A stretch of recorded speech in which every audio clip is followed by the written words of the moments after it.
Bom dia, colegas, de novo. Nós vamos iniciar aqui um seminário virtual com o Maurício Molinari. O título é A Conjuntura do Sindicalismo do Serviço Público Federal em Tempos de Greve. Tá? O Maurício ele é economista e mestre de Serviço Social pela UFSC. Ele atua como assessor sindical. Tá? Então, essa aqui é uma atividade de greve dos técnico-administrativos da URGS.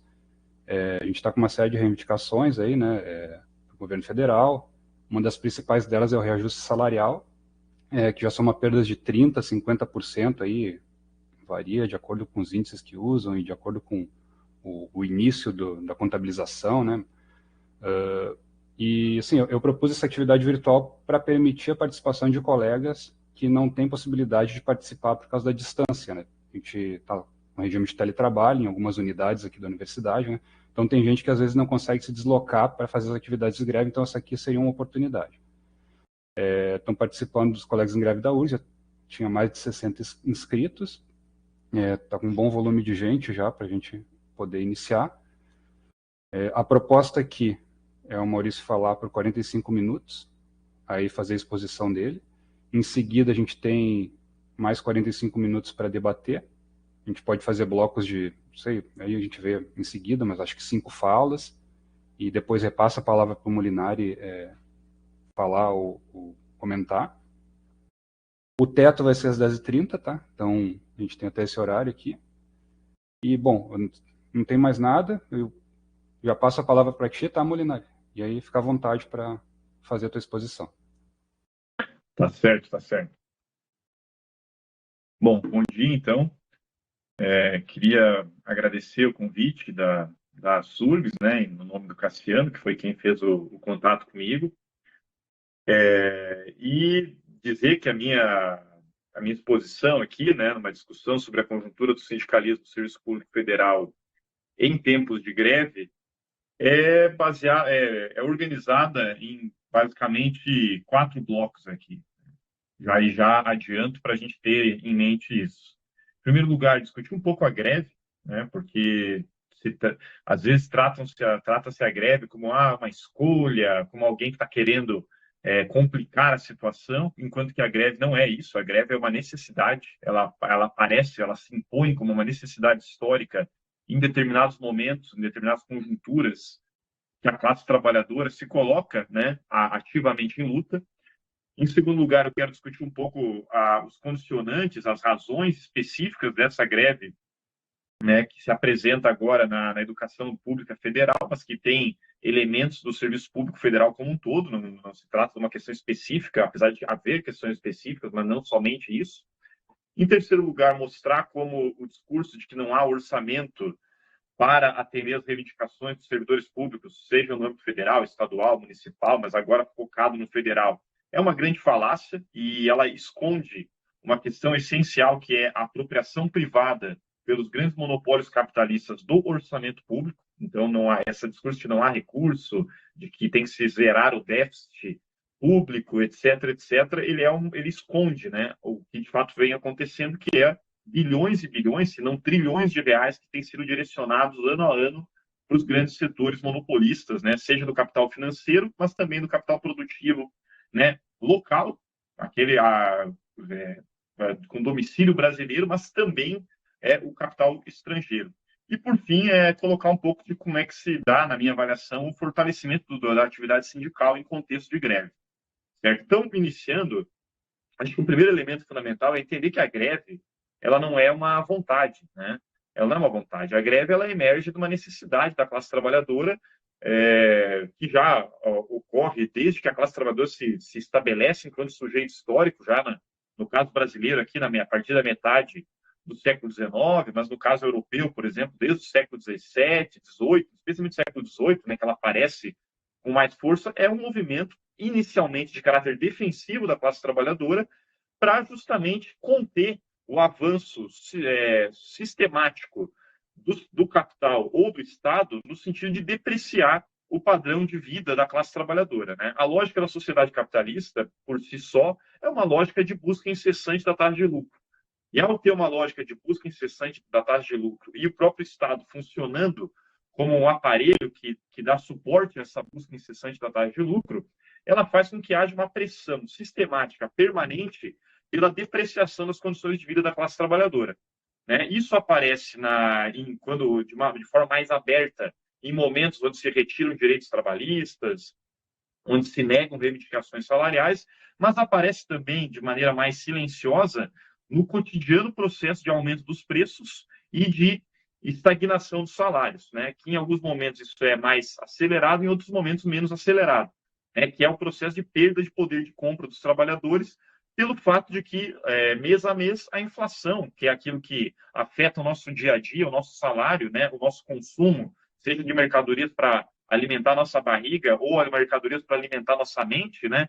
Vai tendo uma elevação dos seus preços sistemática e isso não vai repercutindo em elevação dos salários dos servidores, dos trabalhadores, para acompanhar essa elevação de preço. Esse é um mecanismo muito favorável tanto às empresas, porque elas, obviamente, né, congelam o salário dos seus trabalhadores, o custo com força de trabalho e reajustam os seus preços, então isso gera elevação da taxa de lucro, mas também é favorável ao Estado, porque o Estado arrecada em cima justamente do preço das mercadorias, né? Grande parte dos impostos que são arrecadados pelo Estado está baseado no preço que é vendido das mercadorias em escala nacional. Então, nesse mecanismo, onde a inflação vai aumentando, junto ao aumento da inflação também aumenta a arrecadação do Estado, e em paralelo se congelam os salários, né, há uma depreciação sistemática do poder de compra dos trabalhadores, que, via de regra, só é combatido nos momentos que os trabalhadores se organizam e colocam a sua reivindicação.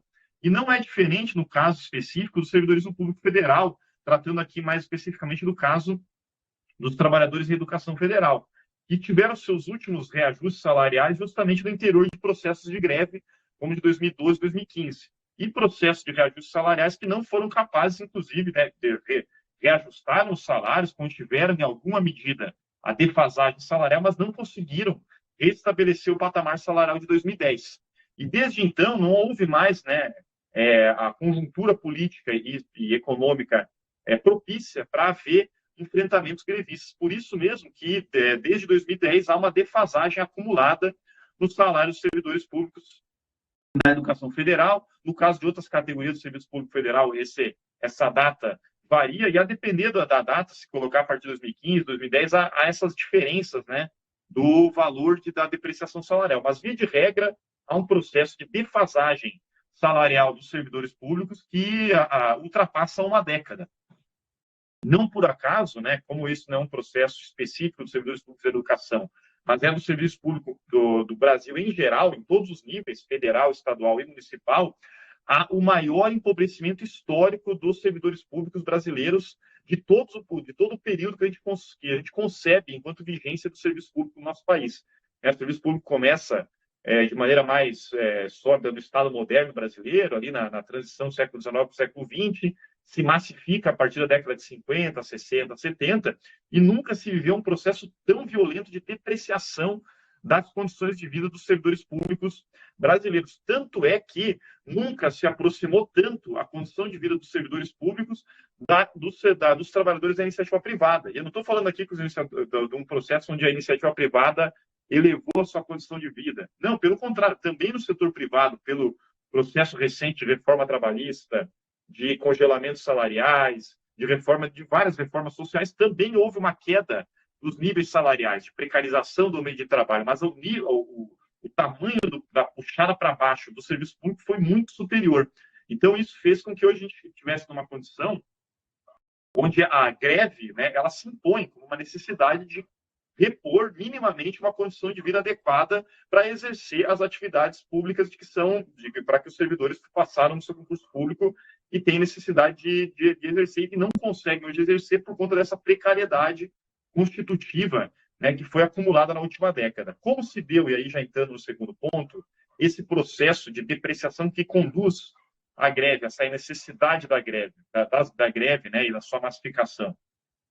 Em primeiro lugar, né, um processo que, obviamente, desde os anos 80, 90, há um processo no Brasil e no mundo todo de assalto ao fundo público, né, depreciação dos serviços públicos e redirecionamento desse recurso para o setor privado, do grande capital. Mas esse processo se acelerou após a crise capitalista de 2008, né, que apareceu no mundo o caso clássico da falência dos bancos estadunidenses lá em 2008, a queda das bolsas de valores, e que a sequência desse processo foi dada por o quê? Os estados nacionais, né, seja o estado estadunidense, seja os europeus e também o brasileiro, fizeram com que implementaram recursos bilionários, trilionários na economia mundial e evitaram a falência do sistema financeiro, né, compraram os títulos podres, só que ficaram com um passivo, né, na mão gigantesco, né, um déficit, um avanço das suas dívidas públicas gigantesco.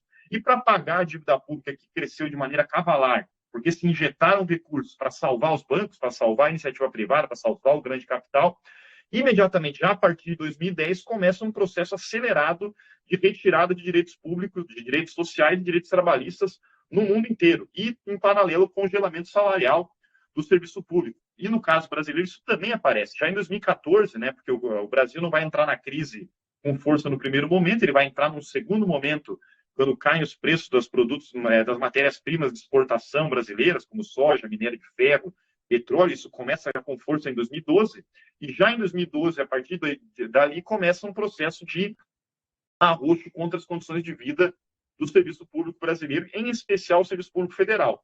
O serviço público municipal demorou mais para esse processo avançar, mas hoje está em pleno vigor. O serviço público estadual também avançou, mas com uma certa defasagem, mas o serviço público federal ele foi o primeiro a ser atacado. E no caso brasileiro, já em 2012, 2014, começa um avanço com o serviço público, ainda nos governos Dilma, né? E, na sequência, com o impeachment, né, que foi, inclusive, feito para acelerar esse processo, para dar maior velocidade a esse processo de retirada de direitos, vem o que ficou conhecido como a Lei do Teto de Gastos, né, lá em 2016, com Michel Temer, a Emenda Constitucional 95, que ali coloca um freio ainda maior contra a possibilidade de reajuste salarial, de realização de concurso público. A gente não está falando aqui só de uma greve, né, ou do movimento, de uma mobilização nacional por salário, mas também por ampliação de concurso público, por reestruturação das carreiras, por melhoria da infraestrutura de trabalho, que tudo isso está precário, não é uma questão só salarial. É óbvio que o salário é o que mais bate na vida cotidiana de cada um, mas tudo isso faz o pacote geral de depreciação do serviço público, que começa com mais força já com a Emenda Constitucional 95, a Lei do Teto de Gastos. Logo na sequência vem o governo Bolsonaro e implementa a Lei Complementar 173, né, em meio ao processo da pandemia, né, há uma liberação de recursos para conter a epidemia da Covid-19, mas juntamente com isso o governo Bolsonaro e o Paulo Guedes colocam a famosa granada no bolso dos servidores públicos, né? E a granada do bolso foi a Lei Complementar 173, que proibiu durante praticamente 2 anos qualquer tipo de reajuste salarial e novas contratações de serviço público, nomeações de servidores que já tinham passado em concurso público. E o pior, né, impediu progressões, impediu pagamento de triênios, um conjunto de penduricalhos, né, que existem dentro do serviço público, que foram congelados e ampliaram a depreciação das condições de vida dos servidores públicos naquele momento. Isso faz com que haja essa defasagem aí salarial que o Cassiano colocou e faz com que haja um sucateamento geral das instituições federais de ensino no Brasil. Hoje, as taxas de evasão de estudantes são gigantescas, e aí tem muita relação com o empobrecimento geral da população nesse largo processo de precarização das condições de vida, mas também tem com o esvaziamento dos recursos para a permanência estudantil, com a explosão dos aluguéis no entorno das universidades, algo que afeta tanto os estudantes quanto os servidores, sejam professores, sejam técnicos administrativos e educação, todo esse encarecimento da condição de vida, né, e esvaziamento do orçamento que faz com que as universidades vivam esse processo de uma infraestrutura precária, uma taxa de evasão que nunca foi vista e que supostamente paralisaria depois da pandemia. Se vendeu muito a ideia de que era um cenário apenas da pandemia, e os dados posteriores à pandemia demonstram que não é uma questão da pandemia. A pandemia agravou o quadro, mas é uma condição geral que permanece, né? De esvaziamento das universidades, corte de trabalhadores terceirizados por conta da queda do orçamento e sobrecarga, né, dos trabalhadores efetivos das universidades. E isso fez que, num primeiro momento, quando ainda havia a possibilidade de migração de uma vaga do serviço público para outra, né, naquela famosa indústria dos cursinhos, onde um trabalhador, né, entrava num curso público, ficava um tempo, ficava estudando naqueles cursos online, EAD, para entrar numa nova vaga, quando ainda havia geração de novas vagas de concurso público, o problema não aparecia com tanta força, porque o servidor entrava, o salário estava precarizado, a condição de vida de trabalho estava sendo detonada, mas ele ainda tinha aquele horizonte de, vou passar no concurso público que pague melhor.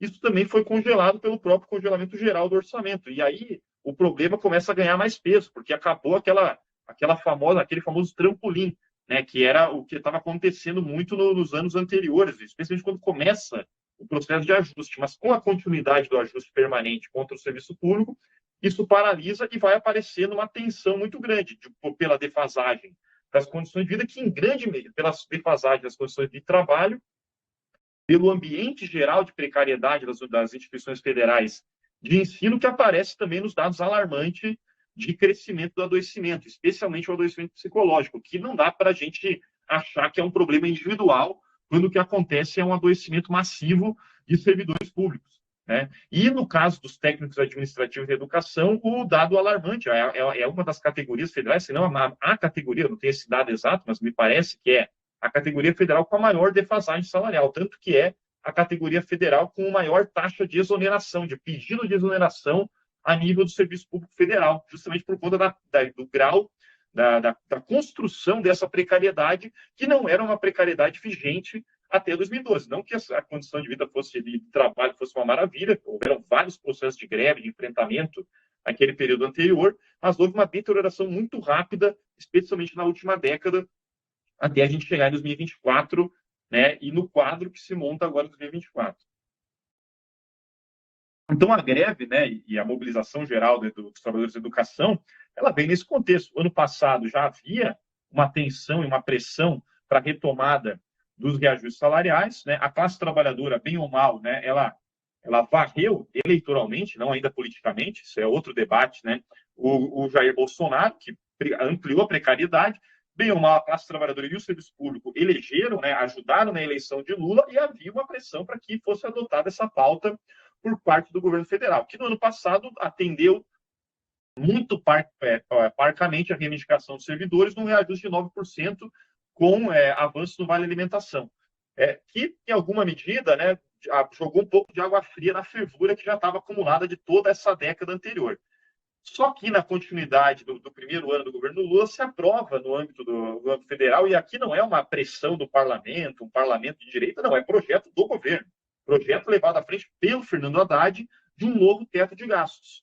Um novo teto de gastos que é um pouquinho melhor do que aquele do congelamento de gastos lá do Michel Temer, da emenda complementar 95, mas que, na prática, continua com a política de âncora fiscal, de âncora na possibilidade de reajustes salariais, que no caso específico desse teto de gastos aprovado por Fernando Haddad, né, pelo governo Lula no ano passado, colocou como limite, dentro desse arcabouço fiscal, que alguns chamaram de calabouço, né, fiscal, colocou o limite de expansão do gasto com folha de salário, né, com o gasto com folha e encargos do governo federal, em 2,5%.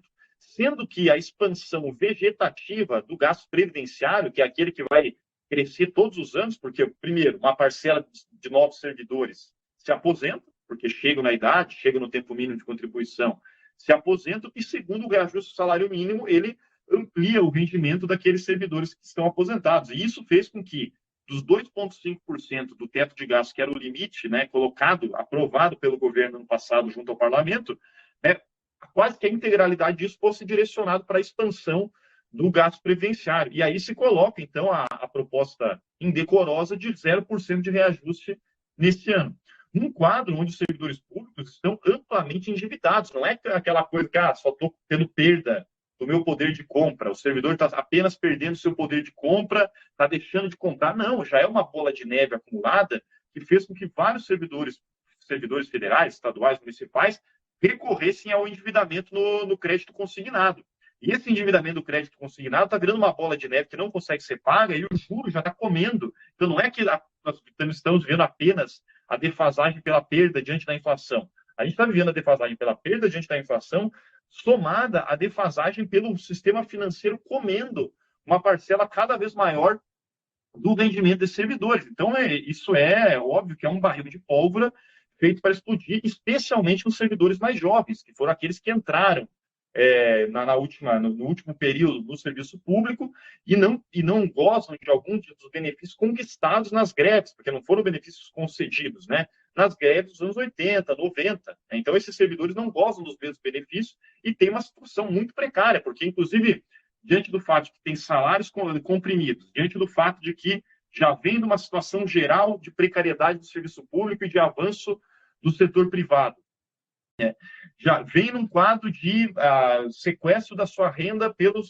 endividamento no crédito do cartão do crédito consignado, servidores que não têm acesso à propriedade, porque nesse contexto, como é que vai ser possível comprar um imóvel, por exemplo, para deixar de pagar no aluguel? Então, tem o custo do aluguel ainda por cima, que explodiu no Brasil de maneira cavalar, especialmente na última década. Então, tudo isso faz com que haja um cenário de maior radicalização e de maior tensão social estabelecido exatamente nos servidores públicos mais jovens, que são aqueles que, na minha avaliação, são mais comprimidos para a necessidade da greve. Então, esse é o quadro geral que conduz à greve, né? E uma greve geral, uma greve nacional que tem um grande potencial de ampliação, porque esse cenário não é um cenário vivido só pelos trabalhadores das universidades do Rio Grande do Sul ou aqui de Santa Catarina, onde eu acompanho mais de perto, mas de todo, né, o complexo de universidades, institutos federais de educação do Brasil inteiro, como um todo.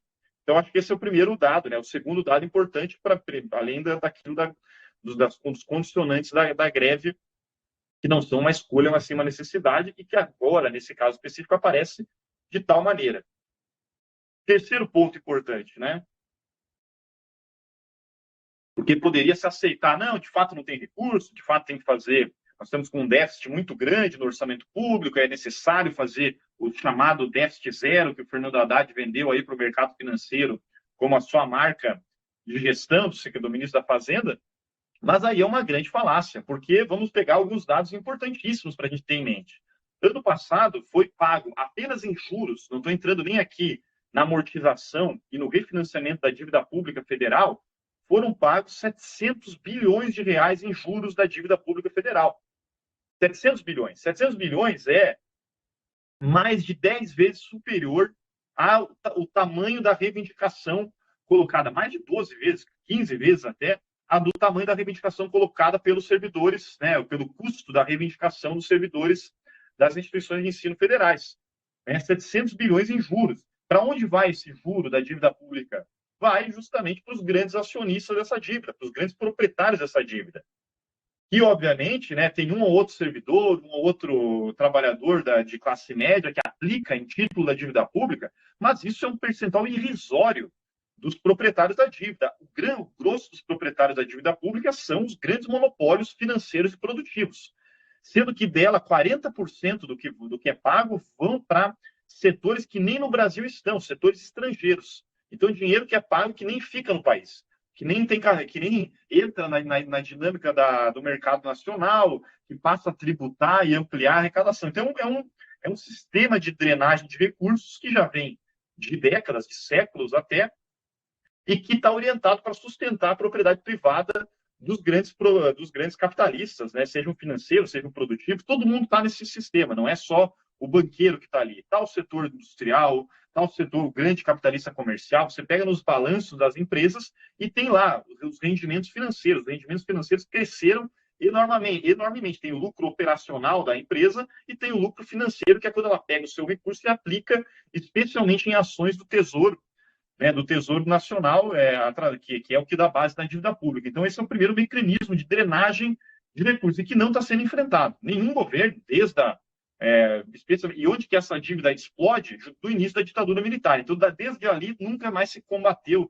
se questionou esse processo de avanço da dívida pública, né, e do custo dessa dívida, que é remunerada pela taxa de juros, que foi uma taxa de juros gigantesca e que só começou a descer de maneira muito tímida agora na virada do ano passado para esse ano. Então, esse custo permanece e o próprio teto de gastos ele está orientado para quê? Em primeiro lugar, para manter uma sobra orçamentária para pagar esses juros, amortizações, refinanciamento da dívida pública federal. Né? E esse é o primeiro mecanismo importantíssimo, para a gente não perder de mente que não é uma questão de ter ou não ter orçamento. O orçamento é gigantesco. Há uma sobra orçamentária. A questão é para onde é direcionado o orçamento. E aí, o primeiro duto de direcionamento do grosso do orçamento público para o setor privado através da dívida pública. Um segundo duto de repasse de recurso, mais de 400 bilhões ao ano a nível federal, em renúncias fiscais para grandes setores empresariais, como, por exemplo, a renúncia de impostos sobre a folha salarial, que supostamente seria para não haver demissão, mas os setores empresariais que pegaram essa renúncia, 400 bilhões ao ano, pegaram esse dinheiro e demitiram. E, em grande medida, por exemplo, as montadoras de veículos do Brasil pegaram esse recurso que foi impulsionado lá em 2014 no governo Dilma, não mantiveram os seus níveis de emprego, demitiram e mandaram esses recursos para suas matrizes, por exemplo, a Volkswagen na Alemanha, onde uma parte do lucro da Volkswagen na Alemanha foi através de renúncias fiscais concedidas aqui no Brasil. E esse quadro permanece. Nenhum governo enfrenta esse quadro de repasse de recursos através das renúncias fiscais, que aparecem em nível federal, mas também aparecem em nível estadual e nível municipal. Uma mesma empresa, ela não paga impostos em nível federal, não paga ICMS em nível estadual e recebe de graça, sem pagar IPTU, um terreno no nível municipal. Ela deixa de pagar imposto em todos os níveis. E isso aparece em redução do orçamento disponível para fazer política social, para ampliar a contratação de servidores públicos, para ampliar as condições de trabalho dos servidores públicos. Um terceiro mecanismo importante é que o setor privado, e aqui vou falar especificamente da educação, mas poderia falar da saúde, da assistência social, de várias áreas do serviço público, o setor privado tem avançado violentamente contra o orçamento público. Então, o setor privado da educação, por exemplo, os grandes monopólios que têm ação em bolsa de valores, Grupo Croton, Grupo Anhanguera, grandes grupos empresariais que fornecem educação privada, né, e daí vira educação como se fosse salsicha, porque é uma fábrica, e aí a qualidade é a mesma da salsicha, né, que todo mundo sabe que é uma maravilha. Comer salsicha é a mesma coisa, são esses cursos, essa epidemia de cursos à distância, que servem não para formar uma geração, mas sim para trazer lucro para o setor privado que aplica, e especialmente o setor financeiro que tem ações e aplica no setor educacional. E esse setor cresce assustadoramente no Brasil há bastante tempo, já no mínimo há 20 anos, não pela sua eficiência, pela sua comprovada melhor qualidade do que o público, porque é isso que eles vendem ideologicamente. Cresce porque tem recursos públicos que são direcionados para o setor privado. E aí um terceiro mecanismo, né? Vários programas de estímulo à educação privada, que se dão de diversas maneiras, mas que têm como característica fundamental retirar dinheiro do serviço público, da educação pública, e direcionar para o setor privado, que pressiona a educação pública, por exemplo, de várias maneiras. Primeiro, retirando a demanda pelo ensino público, porque na dinâmica de precariedade dos trabalhadores, às vezes é mais prático para um trabalhador, né, ficar pegando um fone de ouvido dentro de um ônibus, escutando uma aulinha gravada EAD, do que ter que fazer o curso regulamentar na universidade. A qualidade disso, a gente obviamente que é um desastre, mas acaba invadindo, né, a alçada do setor público e, em segundo lugar, passa a pressionar pela entrada dos padrões de exploração da força de trabalho do setor privado no setor público, através de sucessivas reformas administrativas que têm como caráter essencial introduzir métodos da iniciativa privada no interior do serviço público, o que adultera a natureza do serviço público, né, colocando um caráter gerencial, um caráter de critérios racionalizantes capitalistas dentro do serviço público, o que intensifica a precariedade das condições de trabalho, o que intensifica o discurso de fazer mais com menos, que na prática é ampliar as tarefas dos servidores públicos na sua dinâmica de precarização, e o que vai também intensificar o próprio cenário de adoecimento, especialmente psicológico, que vem na esteira, esse avanço, né, da pressão do setor privado. Então, são três mecanismos importantíssimos que têm que ser levados em conta para não cair nesse discurso fácil de que falta recurso. Pelo contrário, recursos são abundantes. A questão é que esse recurso está sendo direcionado para o setor privado nos seus vários mecanismos, e aqui poderia falar de vários outros, como, por exemplo, perdão de dívidas tributárias, poderia falar também de mecanismos de sonegação fiscal, enfim, são vários mecanismos que existem para fazer essa evasão do recurso público para o setor privado e estrangular o serviço público, e criando essa concorrência, né, do setor privado ao público, que na verdade está alicerçada sobre essa montanha de recursos que estão sendo direcionados para o setor privado. Então, Esse é um ponto fundamental, né? Não há um quadro de ausência de recursos. Claro que esse é um quadro que não está colocado apenas no Brasil, né? Tem acontecido processos semelhantes na França, na Alemanha, nos países que até então, na Inglaterra, né, que até 2008 ainda guardavam algum resquício do suposto estado de bem-estar social, mas também lá avançou. Com a diferença, no caso das universidades aqui no Brasil, que lá, como ainda há uma demanda por fazer ciência, tecnologia, arte, porque tem que concorrer na disputa capitalista internacional, aqui no Brasil, do ponto de vista de um padrão produtivo cada vez mais regressivo, porque cada vez mais no Brasil se produz menos mercadorias com alta composição tecnológica e se produz mais o famoso agroetec, agroepop, agroetudo. E no agro, a necessidade de ciência, tecnologia, cultura, né, arte, desenvolvimento é muito menor dentro desse padrão econômico de produção de matérias-primas agrícolas e minerais que tem sido a tônica da especialização produtiva do Brasil, é menor a demanda pela universidade pública, pelo que a universidade pública tem de maior capacidade, que é produzir ciência, é produzir tecnologia, é produzir elevação cultural e artística da sociedade. Uma sociedade que bota uma fivela daqueles de cavalo, na cintura, um chapéu ridículo, uma camisa ridícula, e fica escutando tecnobrega, né, ou esse sertanejo universitário, a necessidade cultural é cada vez menor. Então, a universidade passa a ter uma redução do seu espaço de atuação. Numa sociedade que cada vez menos produz ciência e tecnologia de ponta e cada vez mais está especializada, né, em produzir para uma área específica, que é o agro, que importa tudo, porque a gente não está falando aqui de um setor que produz internamente a biogenética, o adubo orgânico e uma modificação dentro da genética das sementes, não, isso tudo vem importado e, portanto, não demanda produção interna, que amplia dentro de um quadro geral mundial de precarização das universidades e dos institutos federais, amplia no caso brasileiro nessa regressão produtiva que o país vem vivendo já desde os anos 80, 90, mas que se acentuou vertiginosamente nesse quadro de estrangulamento, porque quem desenvolve ciência e tecnologia, quem desenvolve arte, cultura, né, de ponta, são justamente as universidades, são justamente os institutos federais, são justamente os órgãos educativos, né, que não têm o compromisso direto com a iniciativa privada, com a mesquinharia, né, do lucro privado. E esses órgãos estão sendo atacados sistematicamente, portanto, perdem uma demanda social e perdem a sua capacidade de incidir na sociedade. Então, fazer greve não é uma questão só apenas pelo seu salário, é, inclusive, uma forma de pressionar pela valorização do reposicionamento do Brasil na divisão internacional do trabalho e de uma possibilidade, né, de paralisar e conter esse processo de precarização geral da economia brasileira. Então, a gente não está falando aqui de uma coisa que está fechada em si mesmo. Não, tem uma articulação geral com toda a dinâmica econômica, a dinâmica produtiva e a dinâmica social do país.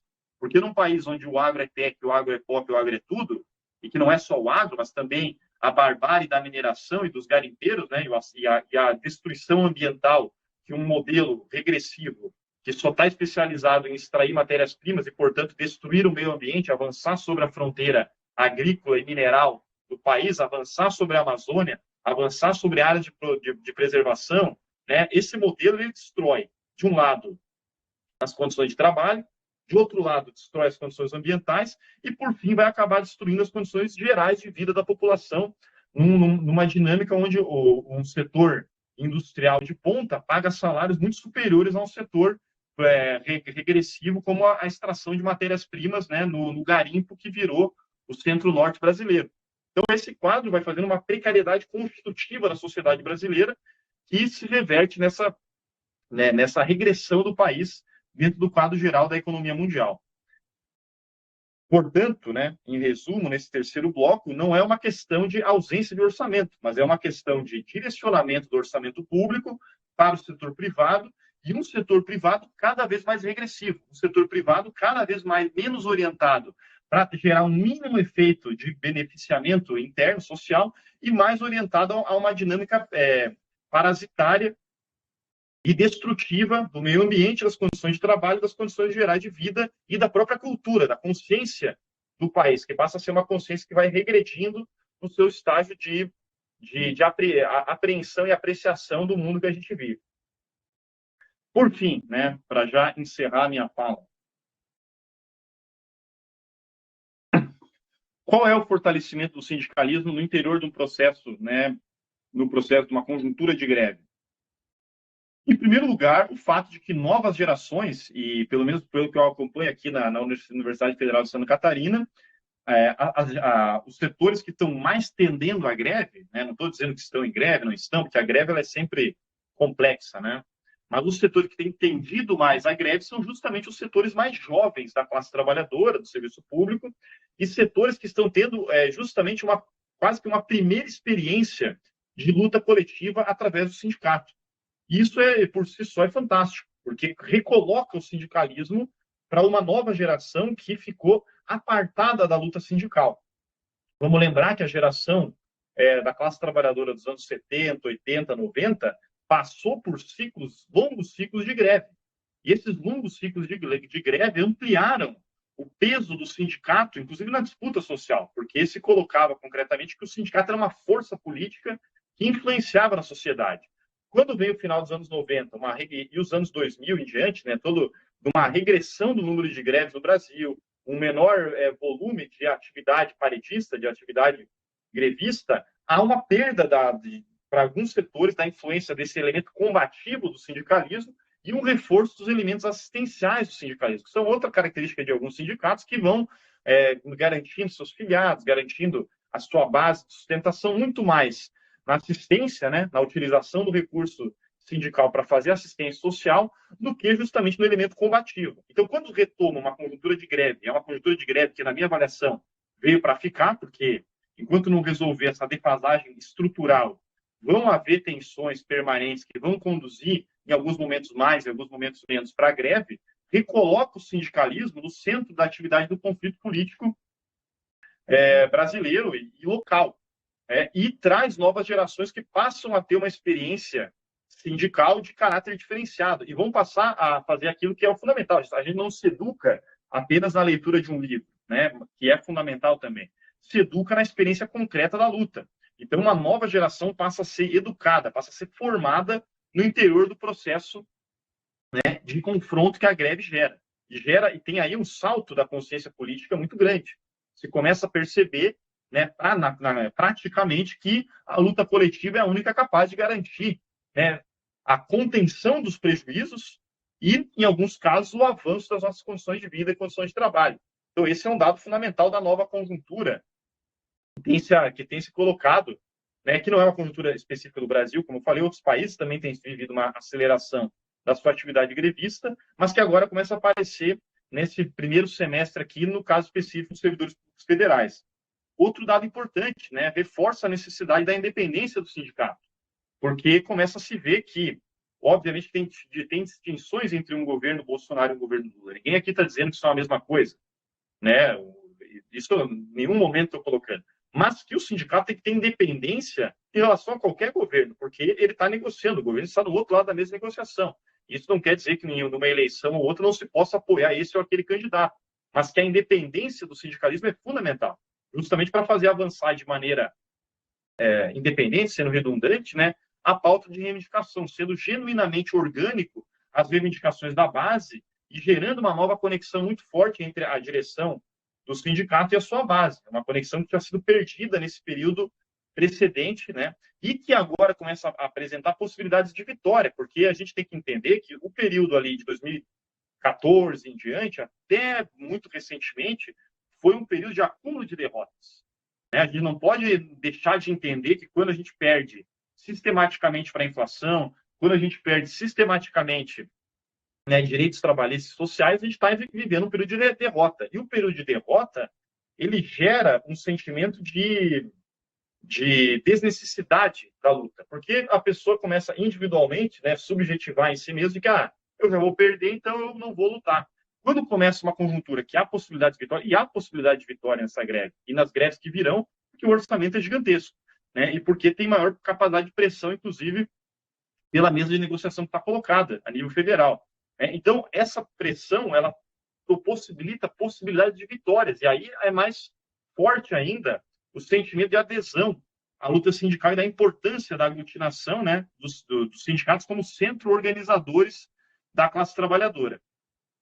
E, por fim, na minha avaliação, a necessidade da unificação da luta da classe trabalhadora. No caso aqui específico das entidades federais de educação, a necessidade de unificar a luta, né?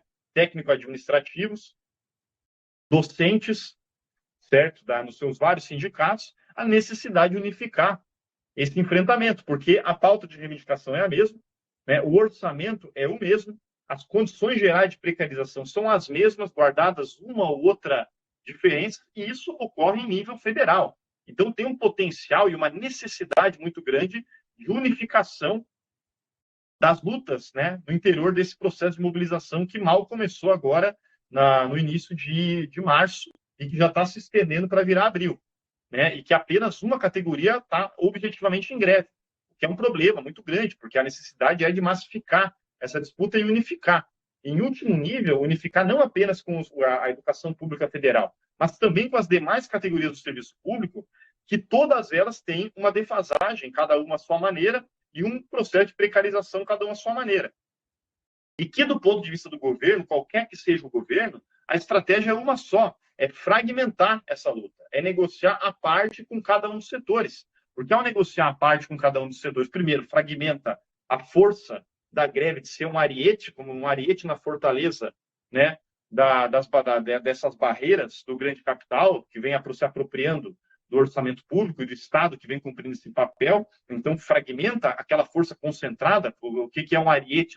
Ninguém conhece ariete, aquela estrutura militar da Idade Média, né, que se colocava nas portas das fortalezas e vinha e batia com uma força concentrada para arrombar essa porta. A greve, quando ela é unificada, quando ela tem um caráter massivo, ela serve como esse ariete. Então, fragmentar essa luta é muito bom, porque daí não é um ariete só batendo como uma força só. São vários pequenos procedimentos dispersos que podem ser enfrentados de maneira mais simples e que podem, inclusive, colher resultados mais singelos. Do ponto de vista que uma luta unificada em escala federal, em escala nacional, tem um potencial de avanço muito maior. E está mal começando esse processo de consciência da necessidade da unificação das lutas do Serviço Público Federal, né? E que, óbvio, se a gente for extrapolar aqui, não restringe a educação federal, não se restringe ao Serviço Público Federal, né? Tem que se extrapolar para o Serviço Público como um todo, porque esse processo que eu tratei aqui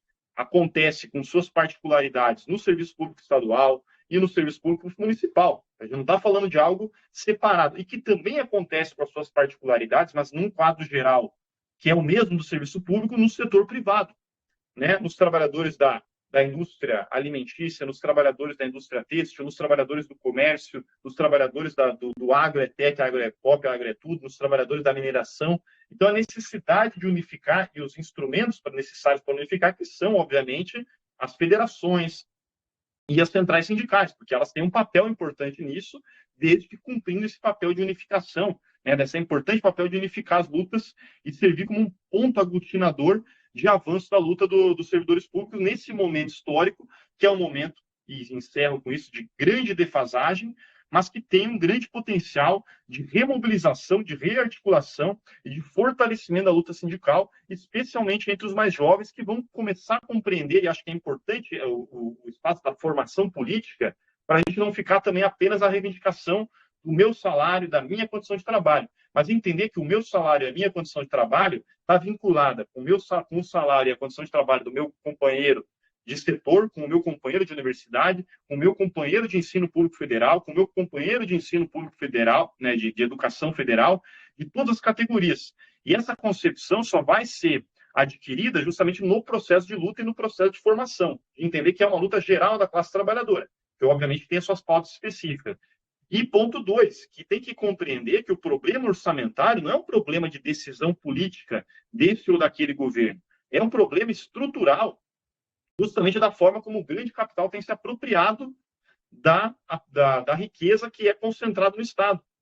E esse problema estrutural envolve questionar os próprios pilares da sociedade capitalista e apontar, né, do ponto de vista de um sindicalismo de maior horizonte político, para a superação dos limites desse sistema capitalista e a construção, né, de uma outra sociedade que é possível. Basta os trabalhadores se organizarem. Então, gente, agradeço a atenção e fico aqui aberto às perguntas. Obrigado.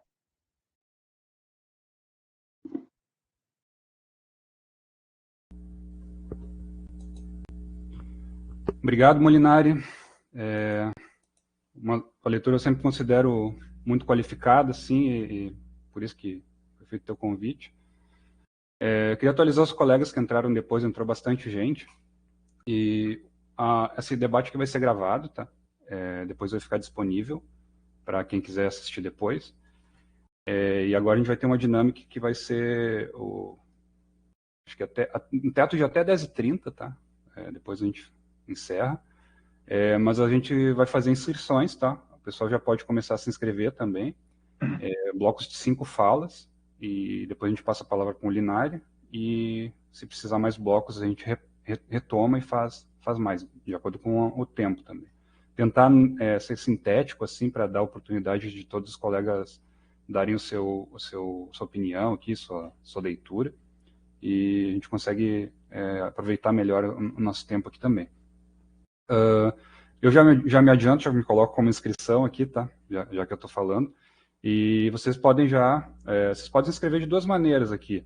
Eu prefiro que coloque aqui no chat, porque aí fica ordenado. Realmente eu sou um pouco ignorante aqui na questão da inscrição pela mãozinha aqui do MConf, então eu prefiro que vocês coloquem no chat, aí eu vou anotando aqui e repasso a palavra para quem quiser falar. Se quiser colocar câmera também é melhor, aí a gente consegue falar com o colega, câmera e microfone. Se tiver alguma dificuldade, não puder, pode botar aqui mesmo no chat e aí a gente debate. Né? Preferencialmente falar pelo microfone para ficar melhor de expor. Né? Por texto, às vezes, a gente não pega bem o que a pessoa quer expressar. Então, o que eu quero colocar, assim, Molina? Eu entendo bem essa questão da disputa pelo fundo público que tem, né? Que tem quem ganhe nessa disputa. Não é só a gente saindo no prejuízo com esses déficits que a gente vê, né?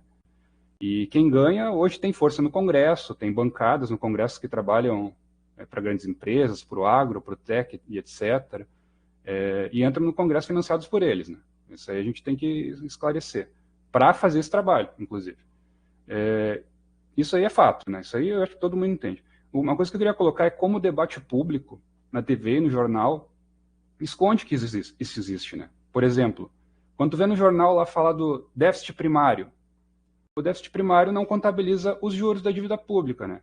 Então, esse ponto aí, para mim, é uma questão até ideológica, em certo aspecto, sabe? Porque muita gente vai lá olhar os gastos que tem com saúde, educação, com isso e aquilo, olhando o déficit primário, e aí nem faz ideia que tem esses 700 bilhões aí de dívida pública, que o ano que vem está previsto para ir para 1 trilhão. Imagina, essa bola de neve aí ir para 1 trilhão ano que vem. Então, essas coisas, elas passam batidas. E, não sei, se tu quiser falar sobre isso também, seria interessante depois. Aí eu vou esperar que o pessoal se inscrever.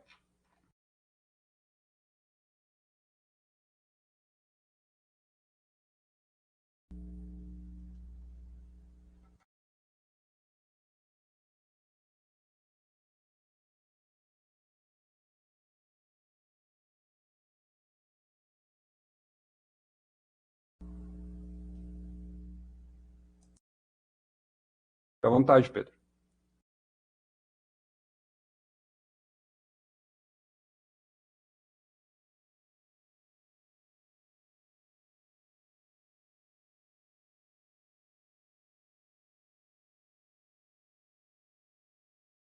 Como a gente não tem mais inscrição, Pedro, tu pode tomar a palavra aí e fazer os comentários.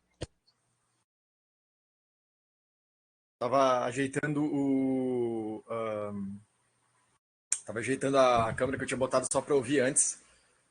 Então, eu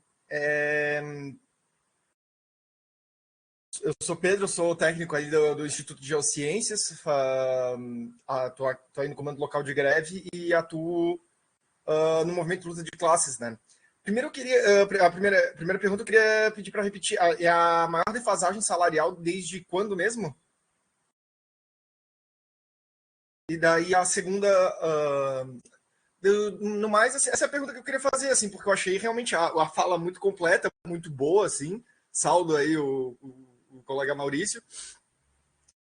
Não sei se é meu conterrâneo, que eu nasci em Florianópolis, mas Eu queria dizer que, assim, é realmente uma coisa que eu noto, né? Que quem tá mais, digamos assim, quem tá tendo mais fé nessa greve, quem tá percebendo, assim, a diferença do processo, o tamanho do processo, realmente são as pessoas, assim, mais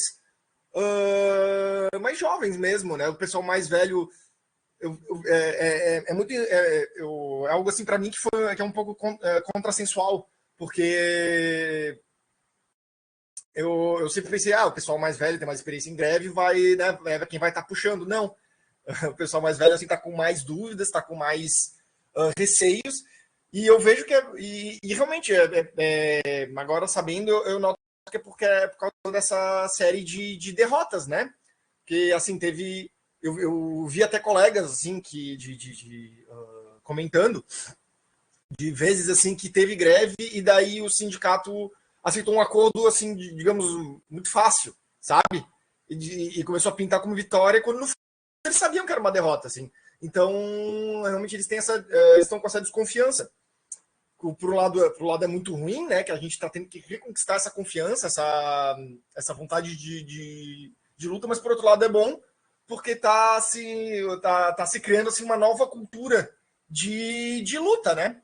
Que realmente, assim, eu acho que o pessoal começa a notar que a greve, como tu falou, é uma necessidade, assim, eu tava dizendo para meus colegas que, olha, todo mundo considera que a greve é justa, né? Tu sai falando por aí, até professor que tu sabe que normalmente é contra a greve, eles estão dizendo que seria justa. Logo, se a greve é justa, se todo mundo entende que é algo que se deve lutar, quem está fazendo essa greve não é nem nós, é o governo, entendeu? Por negar condições justas, por negar condições, né? Bem, por fazer essa sacanagem, né? Que é deixar os servidores públicos federais na educação na mão. Essa é a nossa única opção, é a única coisa que nos sobra, como tu falou, uma necessidade. E realmente, quem está fazendo a greve, quem está causando a greve é o governo. Então, assim, e reforço isso, né? Que fiz campanha para o Lula, votei assim com muito gosto. Agora, o sindicato tem que ser independente. O sindicato é por nós. O governo ele tem sua necessidade, digamos assim, o governo, né, as coalizões de partidos que estão no governo têm necessidade de fazer seus acordos para se manter no poder, faz parte do jogo. Agora, o sindicato ele tem que ser independente, porque se a gente não se ajudar, se a gente não lutar por nós mesmos, ninguém vai. É algo assim que se impõe, né? É algo assim, uma verdade que começa a ficar difícil de ser negada, sabe? Por mais que muita gente fale assim, de tipo, porque vai prejudicar o governo, dar margem para isso, é uma necessidade que se impõe. E honestamente, eu acho que assim, a criação de uma cultura de luta, a mostra de que a gente pode sim lutar e vencer, é algo que vai criar uma cultura de esquerda, né? Para usar os termos, né? Vai criar uma cultura de luta, uma cultura na sociedade, na classe trabalhadora, de que, tipo assim, a gente pode se unir em nosso benefício e vencer. Isso tende a criar uma cultura de esquerda na classe trabalhadora que impede que ideias de extrema-direita, ideias, né, da extrema-direita se ponham como alternativa, se ponham como solução. Porque assim, que o povo não é burro. Eles veem que, tipo assim, só votar não está dando resultado. Eles querem mudança, eles querem atuação. E se a gente deixa. Se a gente deixa só a extrema-direita pautar isso, óbvio que o povo vai se sentir atraído por isso. Então, assim, uma cultura de luta gera uma cultura de esquerda e gera uma pressão para os partidos ficarem mais à esquerda, porque é o anseio do povo que é quem vota. Então, assim, eu acho que, no fundo, a criação dessa cultura de greve, essa cultura de luta, vai nos auxiliar contra a extrema-direita, tome ela a qualquer forma, qualquer sigla de partido. No mais é isso, eu queria saudar a palestra, que eu achei muito boa, e seguimos aí. Vitória à greve.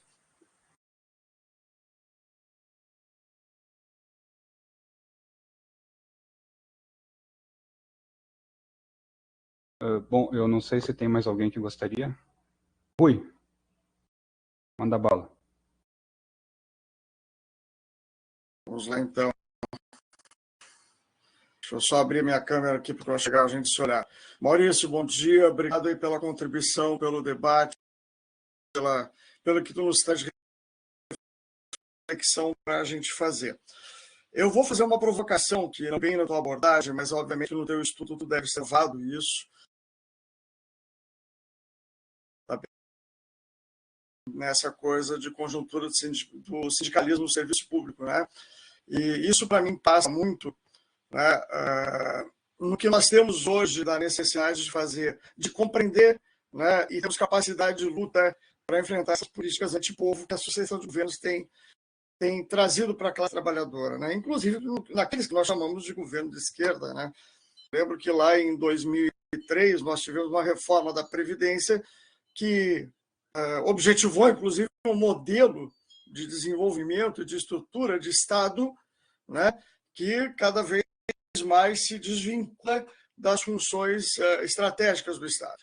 Mas começa por lá, né? Mas tem questões que me parece que nós precisamos abordar, sob o ponto de vista das nossas tarefas, né, que nós precisamos ter até para reverter esse estado de coisa, né? Nós temos, por exemplo, o serviço público ainda uma dificuldade muito grande, embora lá com a CUT em 83 a gente tenha apontado a direção, nós temos uma dificuldade muito grande, inclusive, sob o ponto de vista da organização e estrutura sindical, né? Que seja capaz de atender as nossas características enquanto servidores públicos, não servidores, não trabalhadores para o capital, né? Então, essa é uma das coisas que nós precisamos avançar nisso, porque isso também nos dá essa capacidade de luta, de enfrentamento, né, e de construção dessa consciência de classe que movimenta isso.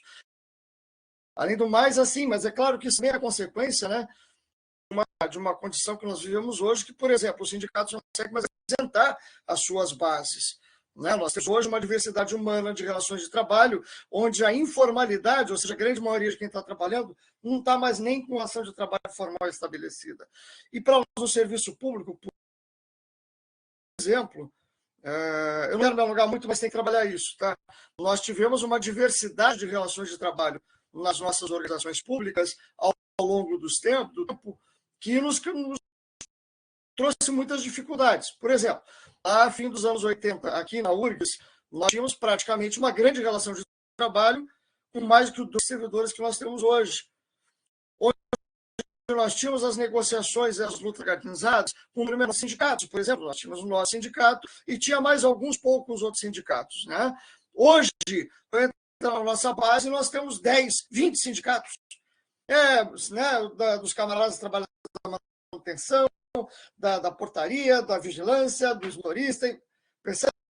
Isso também traz para nós, no serviço público, um conjunto de dificuldades tremendamente grande, né? E, nesse sentido, a questão da estrutura da organização sindical me parece ser uma ponta de lança importante, talvez uma das primeiras tarefas que nós temos de reflexão.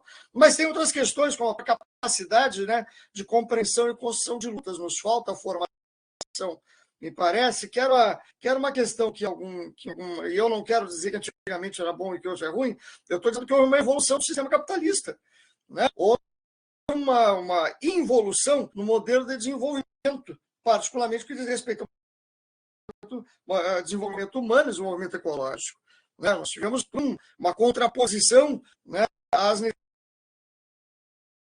necessidades humanas, e, nesse caso, no geral da sociedade, mas além de outras questões, né, que não são favoráveis ao serviço público, a própria inexistência de um acordo coletivo, né, a própria inexistência de direitos garantidos, né, nem da 151, né, a Dilma construiu um decreto para 151, e depois que foi revogado lá por esse cara que teve aí antes, tá? O inominável que teve antes. Então,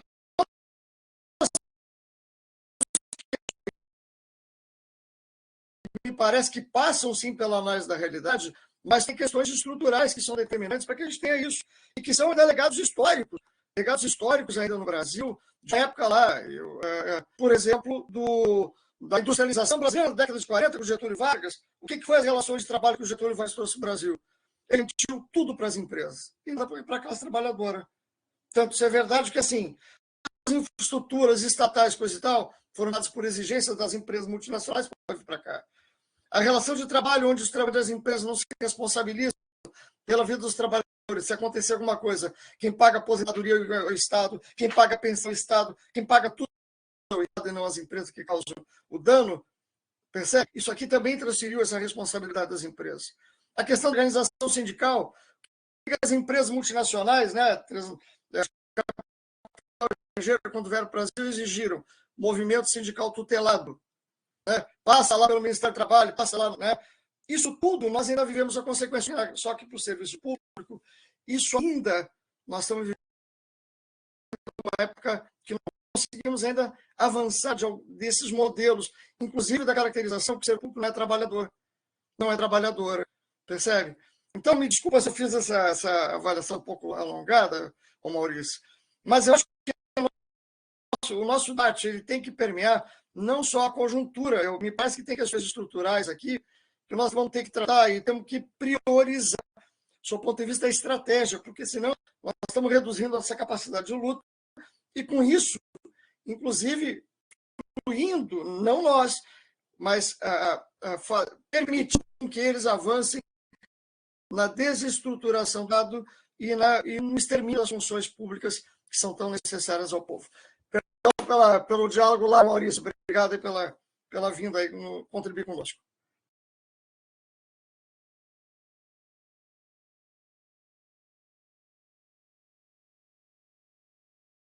Obrigado, Rui. Alguém mais quer comentar a apresentação? Se não, eu já repasso a palavra para o Molinari, fazer os comentários dele. Pode ser? Pode ser, tranquilo. Bom, primeiro em relação à questão do Cassiano, obviamente que o que é a disputa pelo fundo público, né? Acho que a primeira questão é essa, para a gente também avançar numa discussão mais estrutural, como colocou o Rui. O fundo público, ele é, na prática, a composição de um orçamento que é captado na sociedade. Então, o fundo público, ele, via de regra, é composto ou por uma parcela do lucro, né, em algumas operações empresariais, ou por uma parcela do próprio salário dos trabalhadores. E no caso brasileiro já há um primeiro problema aí, porque a composição do fundo público no Brasil, que tem uma característica histórica particular, né, um país que nunca fez uma revolução contra a sua antiga elite, ele é um fundo público baseado, grosso modo, sobre o salário dos trabalhadores. Então, essa ideia ideológica, que já vai construída pela grande mídia, pelo debate cotidiano, de que quem paga imposto no Brasil são os empresários, é uma grande falácia, porque o grosso dos impostos no Brasil é pago sobre o salário da classe trabalhadora. Né? Quando a gente vai comprar qualquer mercadoria, seja uma garrafa d'água, um celular, qualquer coisa, né, a gente está pagando uma taxa de ICMS, de Imposto sobre Circulação de Mercadoria e Serviço. E assim ou quando a gente vai ter que pagar, né, no caso dos servidores públicos, com a defasagem salarial, com arroxo, ter que pagar ainda uma alíquota cheia de 27,5% de imposto de renda, né, descontado via de regra na origem, na fonte salarial, enquanto que um grande capitalista, um grande empresário que recebe bilhões de reais também paga 27,5%, a mesma coisa que os servidores, a mesma coisa que um trabalhador de classe média que ganha um valorzinho qualquer, ou um trabalhador que ganha mais que 2 salários mínimos e já tem que tributar imposto de renda, a gente vê esse primeiro dado, que a composição do fundo público, a composição desse orçamento, ele já está, via de regra, né, sustentado no grosso do salário dos trabalhadores e não no lucro empresarial, como se vende pela grande mídia.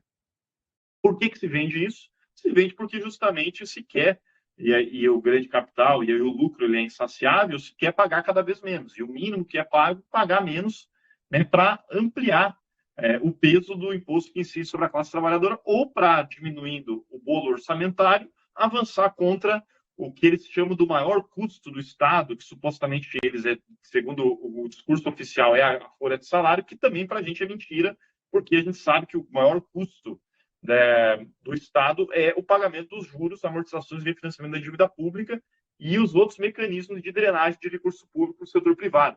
E aí a gente entra num segundo momento do fundo público, que primeiro é a sua composição, e segundo é a forma como ele é distribuído. E a classe dominante, a elite empresarial, capitalista, ela ganha nas duas, tanto na entrada quanto na saída. Ela ganha porque ela compõe em menor parcela o fundo público e ela ganha porque ela se apropria em maior parcela o fundo público. E falar em apropriação, em forma de utilização do recurso público, é falar em quais são os direitos que estão sendo garantidos. Está sendo garantido o direito à propriedade privada, né, porque o Estado também, e ele garante essencialmente o direito à propriedade privada. E quando se fala em reforma administrativa, em reestruturação de carreiras, em reformas sociais, previdenciárias, sempre se preserva o que se chama de elite do serviço público. Essa elite do serviço público, por que ela está sempre beneficiada? Né? Juízes, magistrados, auditores fiscais, coronéis, generais, esses aí nunca passam pelas agruras dos demais setores do serviço público. Por quê? Porque eles são parcela, né, da defesa da propriedade privada do grande capital. Eles cumprem essencialmente essa função.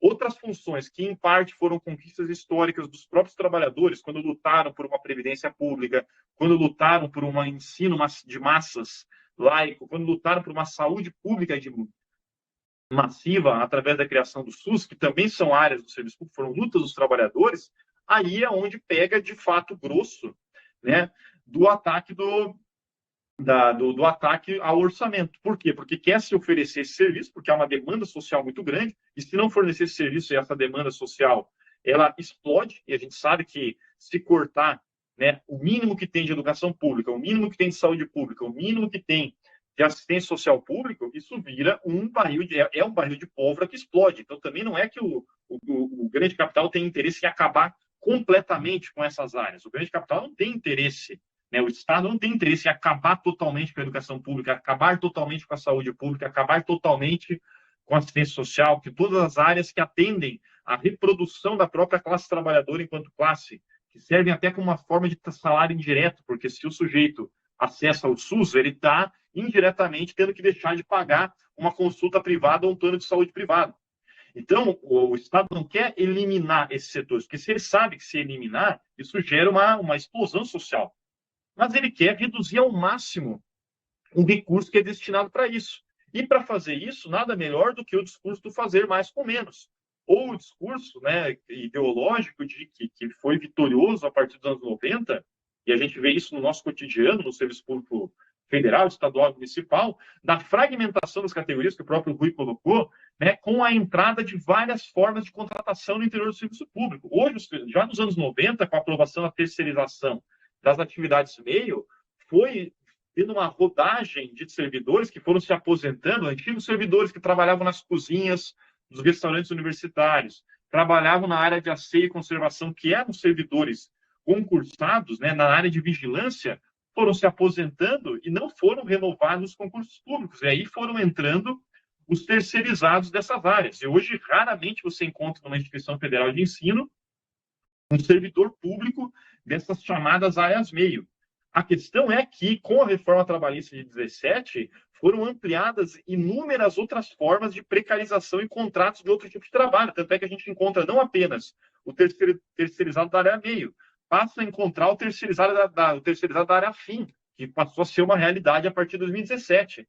Passa a encontrar os contratos temporários que explodem, os trabalhadores que estão ali com um contrato temporário de trabalho e que às vezes não está interessado em entrar no processo grevista, porque para ele, bom, o contrato ele vai acabar e ele tem pouco a se beneficiar disso. Ou os trabalhadores, né, que oferecem a mesma atividade, só que operam em parcerias público-privadas contratadas por uma empresa, né, naquele modelo que eu falei de repasse do recurso público. O recurso público que antes ia para o setor público passa aí para parcerias público-privadas, como aconteceu, por exemplo, no caso dos hospitais universitários com a aprovação da EBSER no governo Dilma. Então, esse processo é um processo estrutural e que vai fazendo com que o Estado ofereça um serviço cada vez mais precário, mas ofereça algo, né, para fazer o quê? Para fazer a disputa geral da sociedade. E óbvio que a grande mídia, óbvio que os instrumentos ideológicos, né, de massas, eles querem concretamente né, defender essa linha, até porque eles têm interesses. Hoje, um grande conglomerado de mídia empresarial, ele está regido por um fundo de investimento, que às vezes é o seu proprietário, ou é proprietário de uma parcela do seu bloco acionário, e esse mesmo fundo de investimento é proprietário também de um monopólio privado da educação. Esse mesmo fundo de investimento é proprietário de uma indústria que produz frango. E é isso que se dá hoje na propriedade do capital financeiro, que é internacionalizado.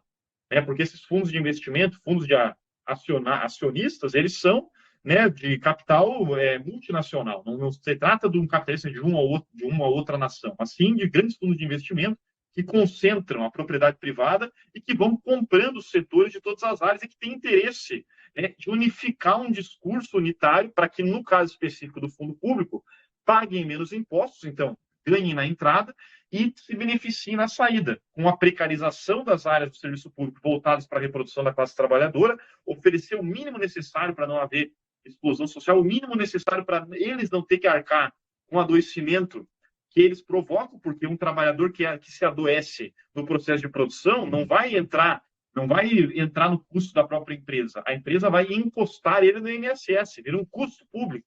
Então, a empresa ganha também com esse processo de liquidar com a saúde física e mental dos trabalhadores e não se responsabilizar pelo resultado, né? E jogar para o fundo público cada vez mais precário. Então, qual que é o ponto? Não é que o Estado quer e o grande capital queira que ninguém mais tenha acesso à previdência, né? Que seja afastado, mas ele quer que o valor que seja direcionado seja menor e que a equipe profissional que atenda a esse trabalhador lesionado física e mentalmente também seja menor e mais precária. Essa é a disputa que está colocada, para a gente também não achar que a linha deles é destruir completamente. Não é destruir completamente, mas é levar ao limite da inanição, né, para oferecer o mínimo serviço público e jogar tudo que for possível para a iniciativa privada. E aí, nas últimas décadas, a entrada das novas tecnologias, agora falando no caso específico da educação, por exemplo, as novas tecnologias de ensino remoto, ensino à distância,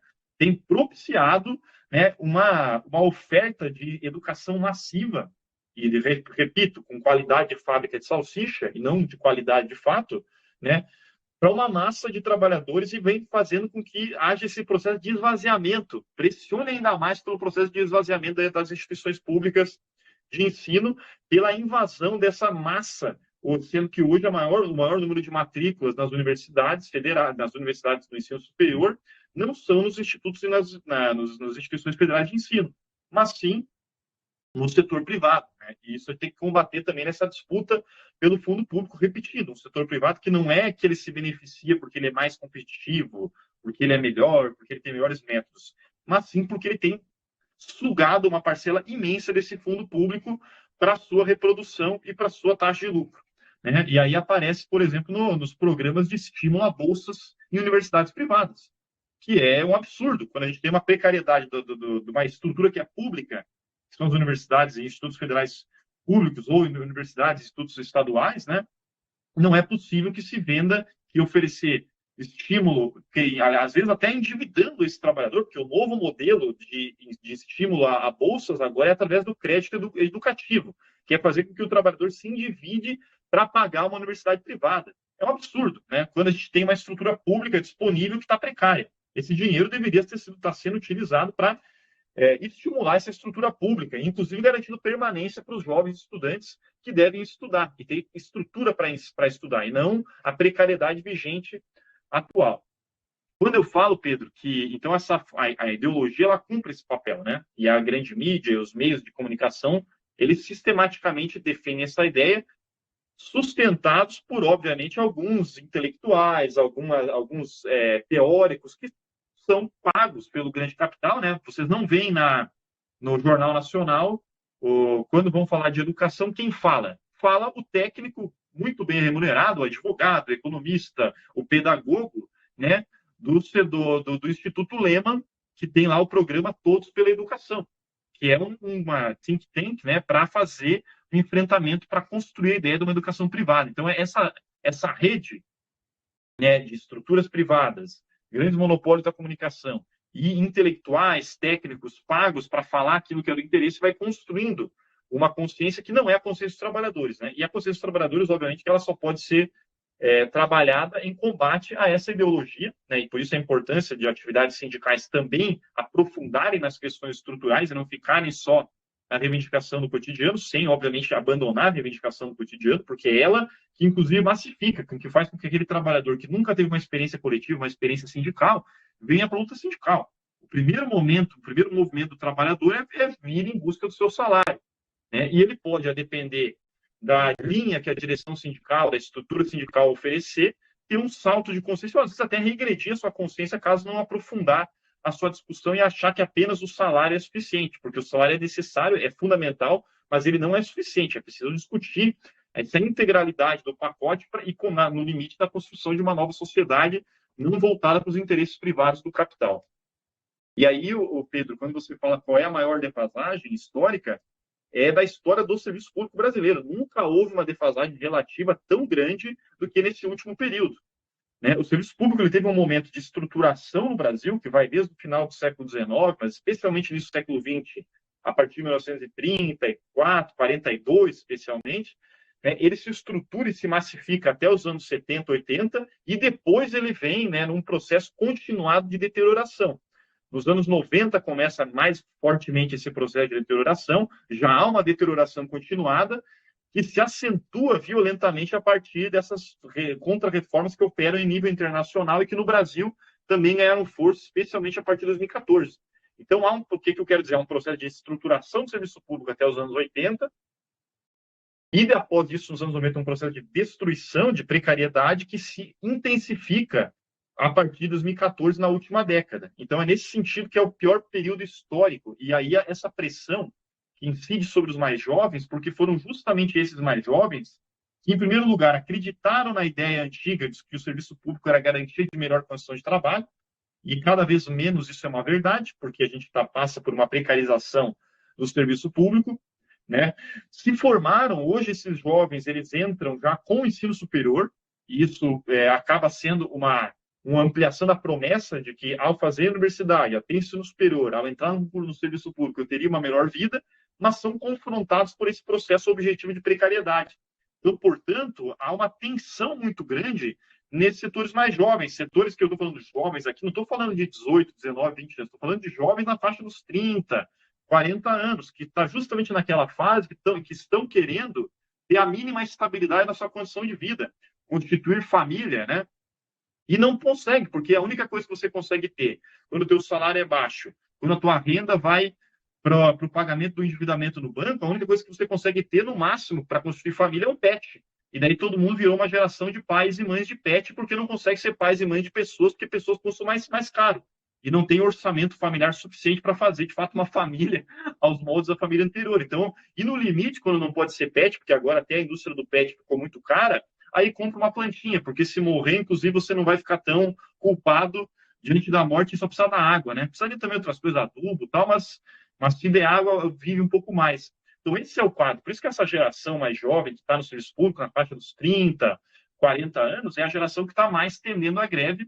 E óbvio que essa geração anterior está desconfiada, porque ela passou por momentos de derrota, por maus acordos vendidos como vitórias nos períodos anteriores, e isso cria desconfiança. Então, é fundamental que esse ânimo dos mais jovens, esse ânimo daqueles que vêm para a luta, contagie aqueles que estão desconfiados com o pé atrás, porque é preciso massificar a luta, e que envolva a totalidade do serviço público, e daí eu adiciono aquilo que o Rui falou, de fato, que envolva também os setores os setores terceirizados e outros vários setores que precisam ser trazidos para a luta, porque no primeiro momento que corta de orçamento, quem é o primeiro que roda? É o trabalhador terceirizado, porque aquele ali perde o emprego, né? Corta o contrato com a empresa que faz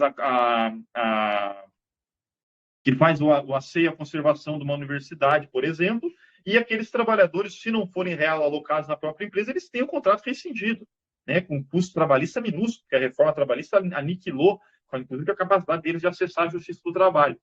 Então, nesse quadro, a importância de que os mais jovens contagiem os mais velhos e que a gente possa, né, nesse processo de luta, unificar a classe trabalhadora nas suas várias dimensões, sem cair na ilusão, e termino com isso, de que fazer luta sindical joga água no moinho da direita, porque se a gente fala que tem ameaça fascista no Brasil, né, o fascismo ele é construído em cima da derrota, historicamente é assim, em cima da derrota dos organismos da classe trabalhadora. Então, fortalecer a luta sindical é o contrário de jogar água no moinho da direita. Fortalecer a luta sindical é jogar água no moinho de uma perspectiva organizada da classe trabalhadora. O fascismo e a extrema-direita se constrói em cima da fragmentação da classe. Quando a gente pensa as igrejas neopentecostais, que hoje são uma das bases, né, não todas, mas uma parte significativa delas, são uma das bases da extrema-direita brasileira, onde que elas avançam? Elas avançam numa classe trabalhadora desorganizada, sem experiência organizativa, altamente precarizada, desesperada e que encontra na palavra do pastor, né, um mínimo de sentido e horizonte na vida. E que quando para de gastar 10% do seu salário com bebida e passa a dar para o pastor, até tem uma estabilidade no seu orçamento familiar. Então, é justamente no fracionamento, na falta de uma experiência organizativa da classe trabalhadora que avançam outras formas organizativas que têm um caráter de extrema-direita. E posso falar aqui das igrejas neopentecostais, posso falar aqui do avanço do narcotráfico e das milícias nas comunidades mais pobres, posso falar aqui do discurso geral da Rede Globo, que ele não ganha força quando a gente está organizado na Assembleia do Sindicato. O discurso da Rede Globo ganha força quando eu estou sozinho, vulnerável, triste, diante do Jornal Nacional, diante da novela, individualmente com a minha televisão. Aí que está o grande problema. Ou hoje nas redes sociais com os influenciadores aí da direita, né? Que é outra forma de fazer essa disputa na mídia. Combater isso é fortalecer a luta organizada dos trabalhadores. Então, fazer greve, organizar a luta, né, no sindicato é o contrário de jogar água no moinho da direita. Né? É fortalecer uma perspectiva organizativa com horizonte de aprofundamento teórico, político das complexidades da sociedade capitalista brasileira e mundial. E é por isso que é nisso que tem que se apostar, porque acordo por cima, acordo com o parlamentar, a única coisa que tem garantido é aprovar teto de gastos. Acordo por cima com o parlamento, a única coisa que tem garantido é fazer com que o deputado Nicolas Ferreira, né, o famoso, eu não vou dar o apelido dele, mas enfim, né, seja hoje presidente da Comissão de Educação da Câmara Federal. É isso que tem garantido os acordos por cima. Então, organizar por baixo a classe trabalhadora é fundamental para fazer um enfrentamento à extrema-direita, porque se só ficar fazendo acordo por cima, quem vai fazer os acordos por baixo, a organização por baixo, vai ser os instrumentos que a extrema-direita vem construindo nas últimas décadas. E aí sim, a classe trabalhadora pode enfrentar um arroxo ainda pior da sua condição de vida logo ali na frente. Então, fazer o enfrentamento, reposição salarial, organização, greve, formação política, formação teórica, é isso sim que garante o avanço de uma perspectiva que combata a extrema-direita brasileira e o bolsonarismo aqui no nosso caso.